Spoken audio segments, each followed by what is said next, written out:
ఏంటా నిజం? నీ ప్రెగ్నెన్సీ గురించి ఈ మహాతల్లి కరుణాకర్ గారికి చెప్పేసింది. అవునా? నిజంగానా? అవునానండి. ఇప్పుడు ఈ విషయం మహేష్తో చెప్తానని ఆ కరుణాకర్ గారు అంటున్నారు. లేదు, అలా జరగకూడదు. ఎట్టి పరిస్థితుల్లోనూ మహేష్ సార్కి ఈ విషయం తెలియకూడదు. తెలిస్తే ఏమవుతుంది? నేను గర్భవతి అవడానికి కారణం అశ్విన్ అనుకుంటారు. అలా ఎలా అనుకుంటారు?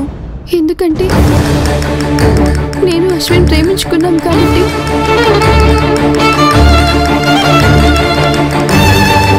క్లాస్గా తిరుగుతున్నాం కాబట్టి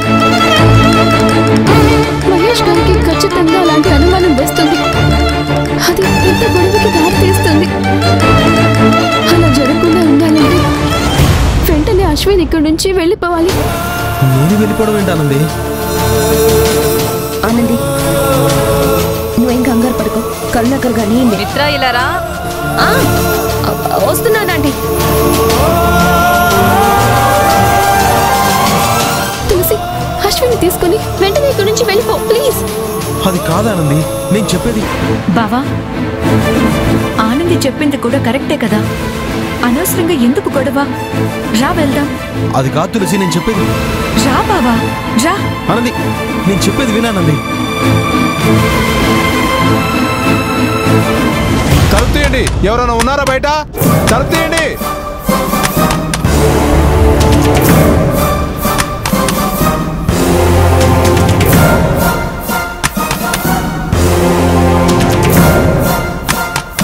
ఎవరు? Sir, Akash sir. ఎవరంటుంటే? నేను సార్, కరుణాకర్ సార్. మీరా? మీరేంటి లోపల ఉన్నారు? ముందు తలుపు తీయండి సార్, చెప్తా.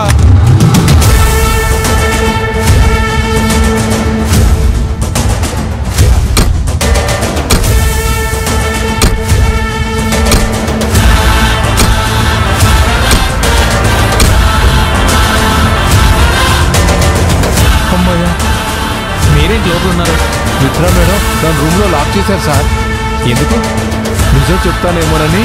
నిజమా? ఏంటది? అది ఏం లేదు సార్, ఏం లేదు. మీరు చెప్పకపోయినా నాకు తెలుసు. ఏం తెలుసు సార్? ఆనంది ప్రెగ్నెంట్.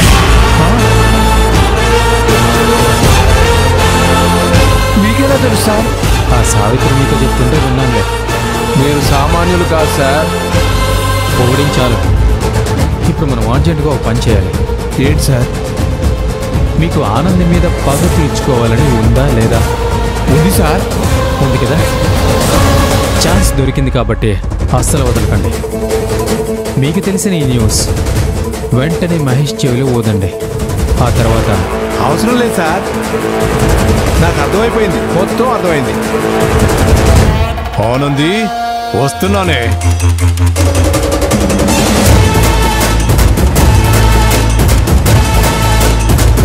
మిత్ర, నువ్వు మహేష్ రింగ్స్ మార్చుకుంటారా? రింగ్స్ వెదురు బొంగు లాంటి బాణాన్ని వదిలాను. దాంతో మీ రింగ్స్ కదా క్లోజ్.